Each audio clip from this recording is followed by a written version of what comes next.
Hi everyone, welcome to another segment of Fit Lizzy Live. Today I want to talk about an article that came out on Science Daily at the beginning of this month, and it's about a study that was done at Ohio State University. And the article title on Science Daily was Behavior Patterns of People Who Achieve Clinically Significant Weight Loss, right? So it's like, oh, what's the secret? What are the patterns, the behavior patterns of the people who can actually lose clinically significant weight loss? We'll get into what that means and why that's important later. But I thought this was really interesting and really important for us to really acknowledge the science and the data behind this, because it's something we all know, right? Like it's going to be kind of like beating a dead horse and kind of repeating the same thing that we all know. But to me at least, when science proves it and shows it, you can't argue with it, right? So there's more proof and everything as to why you should follow a healthy approach to weight loss, especially to prevent heart disease or any other type of heart disease of diseases. So a big part of this was that the study was 20,000 people, so that's a pretty big population, right? It's a big sample. On average, they were about 47 years old. And the point here was that the link that they found was that obviously healthier diet and increased exercise led to weight loss and led to reduced heart disease risk, right? Great, we knew that. Yes, this is what's important that we didn't know or don't listen to, but we should listen to, is while associating skipping meals and taking prescription diet pills was associated with minimal weight loss, weight maintenance, or even weight gain on some of these people. So what does this say? This big study, 20,000 people, and most of the people that did not lose weight or even gained weight instead of losing it were skipping meals, not eating enough, taking diet pills, and taking the shortcuts to lose weight. And guess what? They didn't. They failed again, probably, and maybe even gained more weight, and probably even did some damage to their heart in the process by taking these pills. So that's really important. I thought that was great that they're making a point that this is something that happened. So that's great. And of course, we're not surprised that healthier diet and exercise helped reduce heart disease risk. But the other thing that they talk about is something that's really important and it was really exciting for me to hear is that clinically significant means what makes a difference in a study. Like if the difference is less than 3% or 5% in your weight, what is clinically significant? What changes your levels, right? Your heart disease risk? What lowers your risk of other health problems? And all you need to do is lose 5% of your body weight. That is not a lot, you guys. It's 10 pounds. If you're 200 pounds, it's 10 pounds. Everyone can lose 10 pounds. You don't have to even try very hard. And so knowing that all you need to lose is 5% of your body weight to improve your chances or to lower your risk of heart disease, that's super exciting because you can say, okay, what's 5% right now? It's this much. All right, let's work on losing these. Get some muscle, eat well. You lose those pounds, and then you can set the next 5% and the next 5%. And so you can give yourself those smaller goals. And I think that's just great because 5%, and as they say in this article, is attainable. 5% is very, very attainable for most people to do. So that's really cool. A little bit about how the study worked, besides the fact that there were 20,000 people in it. What they did was they compared weight loss strategies and results in the context of the American Heart Association's Life's Essential 8 checklist. So this checklist promotes heart disease prevention by following a certain set of metrics for body weight, blood pressure, cholesterol, blood sugar, smoking, physical activity, diet, and sleep. So all of these things are very important for your health, and they will have huge impact in your heart health as well and your risk for heart disease. So these are the things that they were looking at this study, right? And so out of these 20,000 people, you guys, out of these 20,000 people, only 2,000 of them lost a clinical amount of weight, so 5% of their weight or more. which is amazing. Like, that's very little, you know? And most of the people that didn't lose the weight were trying to use diet pills and other things. So that was really shocking. To me, I honestly expected more people to have been successful, unfortunately.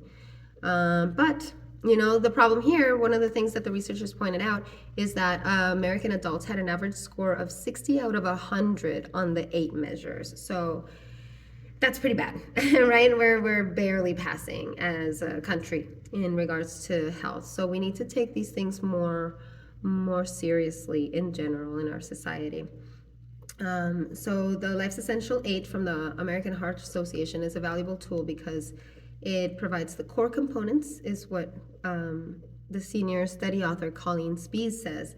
That Life's Essential 8 is a valuable tool because it provides the core components of cardiovascular health, many of which are modifiable through behavior change. Exactly. So we can modify all of those 8 things. Our body weight, our blood pressure can be controlled by what we eat and how we live, how much exercise we do. Blood sugar can be reduced by our diet as well, and exercise. Smoking, you can just stop. Physical activity, get out and run. Diet and sleep, you can control what you eat and how much you sleep or when you sleep. And if you can't, you know, go see your doctor, because sleep and rest is very, very important. So if you're not getting your at least 7 or 8 hours of sleep per night of good sleep, you need to do something about that. Okay, but we're going back to okay, yes, so the analysis, I told you about the amounts. So the participants reported, they were followed, the participants in the study, the 20,000 people were followed between 2007 and 2016, so that's a long time. And they reported their smoking status, physical activity, average hours of sleep per night, weight history, weight loss strategy, and what they had eaten in the previous 24 hours. So the health exams measured their body mass, the blood pressure, the cholesterol, all those things that we talked about earlier. And from these 20,000, 17,465 people lost less than 5% of their body weight, maintained or gained weights, you know? So most of them stayed the same or gained weight, basically, or lost very little. The other 2,840 reported an intentional loss of at least 5% of their body weight in the same time. So that's very little. That's what I was talking about, that I was kind of like sad that it was so few people. But how can they, you know, if they don't know? But they should know because they were given a guideline, I'm assuming, unless they were just let to do whatever they were doing, which I guess is the point of the study. Yeah, let them do whatever they think is going to help them lose weight. And so only out of 20,000, less than 3,000 were successful. So people should feel hopeful, like we were saying, that only 5% will make a difference in your results. But however, the adults, okay, so these are the results. Adults with clinically significant weight loss, so 5% or more, had higher diet quality, so of course what they ate was better, particularly better scores on intakes of protein, so enough protein, refined grains, fewer of refined grains, right, and fewer added sugars, as well as more moderate and vigorous exercise, physical activity, lower LDL cholesterol, and all of that compared to the other group that didn't lose weight, right? So that's great.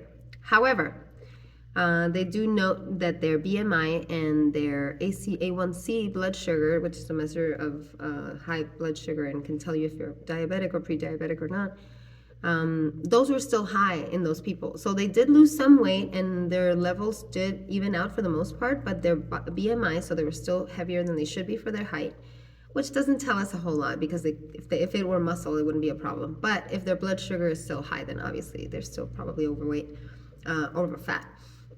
So what's important to note here, I think, and this is just my observation as someone who's done research as well and reads a lot of these, is that at the same, and because of my background, usually the more weight someone has to lose, the faster they lose it at the beginning. So it is likely, possibly, that the reason why the people that lost more weight, the healthy weight, still had higher BMI and still had high blood sugar is because they started from a way higher weight and their blood sugar was already wrong, you know, like it was already at a bad level. So in just that amount of time, maybe they haven't lowered it fully to get out of like the health risk spectrum, but they've lowered it from where it was. You know, I'm pretty sure. So, but that's just what I think, just from other research that I've seen. That's really interesting. I also thought that was interesting. And so most of the people, so of those 17,000 plus people that tried to lose weight failed, and they were skipping meals, using prescription diet pills, and other things like low carb or liquid diets, terrible, using laxatives, or vomiting and smoking. So, proof, once again, science proves those shortcuts don't work. Shortcuts don't work. If you want good health and you want to be fit and you want to be healthy and you want to be happy and you want to feel good and you want to have a good life when you're old, just do the work. Work out, eat well, limit your added sugars, limit your snacks, limit your junk food. You don't have to say them to goodbye to them forever. It's just for a little bit of time. Okay? But you can do it. And it's better, and in the long run it's cheaper, because taking care of diabetes and heart disease is very expensive. It's cheaper to pay for a personal trainer. It's cheaper to have a gym membership or build a gym in your house. Like, in the long run, it's a no-brainer. Like, invest in your health now, so that you spend less money on medication and medical care later. So this was really interesting, I thought. Another thing that they were saying here, the people who wrote this, is that people are still gravitating to things that haven't been proven for weight loss, which is not sustainable. And like I've always said, my goal here and in my life, my life goal is to help people achieve weight loss and health and fitness in a sustainable way. It has to be sustainable, or else you won't be able to maintain it. The only reason I'm able to maintain my fitness is because I've made it sustainable for myself. And what that means is doing things you can actually stick with, right? And so we need to change behaviors and we need to change patterns. And that's what you need to find. You need to find a balance. And so find, maybe Monday through Friday you're good, and then on the weekends you eat snacks, but not Monday through Friday instead of every day. So that's really great. And we are moving more, hopefully slowly, but they do talk about that we need to move towards preventive, right? Prevention of diseases instead of waiting until people are already sick. And that's what I always say too. Don't wait until you're sick. Don't wait until the doctor tells you to go lose weight and get fit, or else he's going to put you on medication, or you're going to need surgery, or you're going to have a heart attack or something. Like, don't wait until the doctor tells you to do it. Just do it now. Save yourself all of that time at the doctor's office and all the pain and all the discomfort and all the scares and your family's worrying about you. So that's just just a little thing.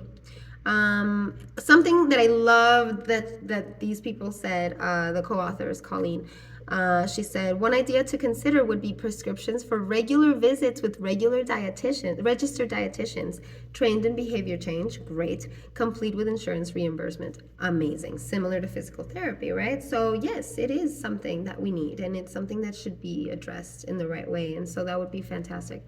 And another thing that they mentioned that I also agree with wholeheartedly is we don't have any policy that promotes optimal health across the lifespan, from pregnancy through older adulthood. And really, I feel like we should, I've always thought that, or for a long time, I feel like optimal health, fitness, and nutrition should be taught in primary school as basic knowledge, like in elementary school, in your first few years of formative.